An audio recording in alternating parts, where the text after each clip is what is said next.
So next on the list, energy is altruistic. Energy wants to serve you. Energy wants to serve you. And it doesn't have any agendas. It doesn't care if you're on the fast train to hell or you're putting on wings to go to heaven. It really doesn't. It does not care. There are no judgments in energy. It cannot have a judgment. It is altruistic. It is here to serve you without agenda, here to be at your feet. It can be used by anyone. The amazing thing is, and perhaps part of the blessing in it, is very few have discovered it. They continue using very archaic energy systems.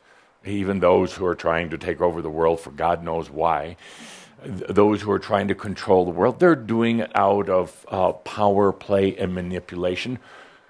They would never even consider trying to take over the world, rule the world, run the world, have all the money in the world. They would never even consider it if they knew how easy it was to have all the energy that you want.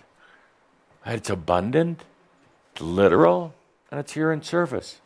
Why would you then need to amass money or take over the world or anything like that? It's absolutely literal. It's here to serve you. Actually, before you even have to say anything. Thank you.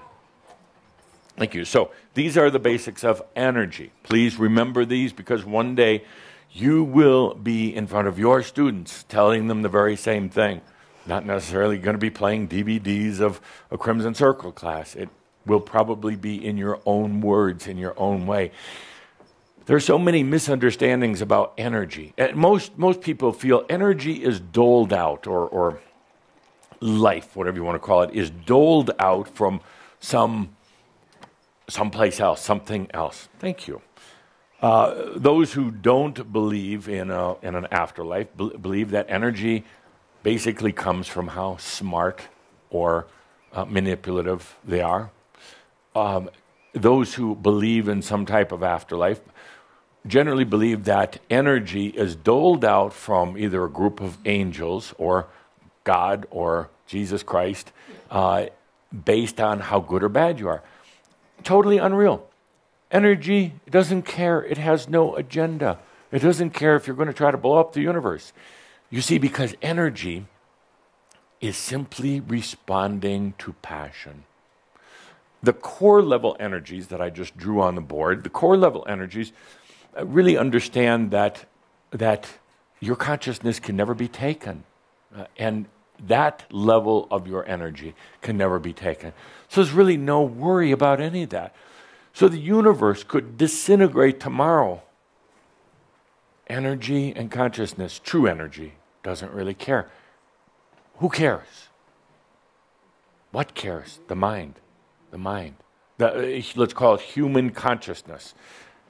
One day, hopefully in your lifetime, humans will begin to understand a consciousness. And I'm not talking about God shit here. I'm talking about, some of you are dozing off here. Yeah, God shit.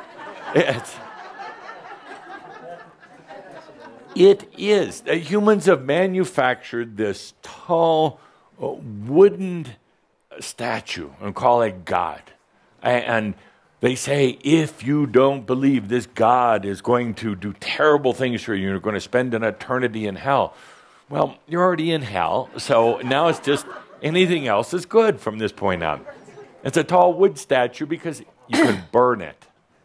It's not real. Oh. It's not real. I'll go so far as to say, for those who are really analyzing this, I'll go so far as to say God is a human creation, period. God was created and continues to endure through the human mind. You don't go into outer space somewhere and suddenly traveling down the dimensional corridors and suddenly, oh, God, there you are. Oh, I've been wondering where you were. Here you are, off in dimension 4,521,000. No more Pepsi for you. think something else is in there.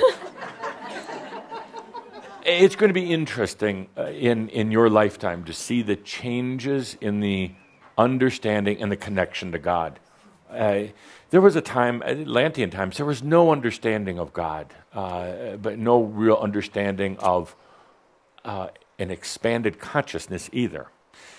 In Atlantis, there was a search for source energy, but the Atlanteans, you tried to find it in trees and woodpeckers and in stones and in the center of the earth, and when that didn't work, out in outer space, then consciousness started expanding to the point where you came up to, well, I haven't found it anywhere else. Let's make up a god. And then religions got in there and really solidified it and put a lot of rules and abuse on it. And so here we are.